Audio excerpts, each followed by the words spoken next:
UPSC MPSCच्या अभ्यासाची सुरुवात करणाऱ्या प्रत्येक विद्यार्थ्याला पडलेले काही प्रश्न म्हणजे मी नेमकी सुरुवात कशी करू, पुस्तकं कोणती वाचू, माझं डेली शेड्यूल कसं तयार करू, बरं UPSC करू का MPSC करू, ऑप्शनल कसा निवडू आणि असे बरेच प्रश्न.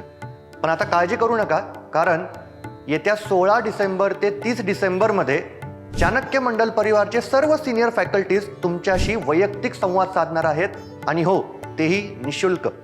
हे सर्व काउन्सिलिंग सेशन्स ऑनलाईन माध्यमामध्ये सकाळी 11 ते 2 या वेळेमध्ये होणार आहेत. तेव्हा स्क्रीनवर दिलेला QR कोड स्कॅन करून आजच तुमची वेळ निश्चित करा किंवा डिस्क्रिप्शनमध्ये दिलेल्या लिंकवर क्लिक करून फॉर्म भरून आजच चाणक्य मंडलच्या सिनियर फॅकल्टीजला तुमचे प्रश्न विचारण्यासाठी सज्ज व्हा. धन्यवाद.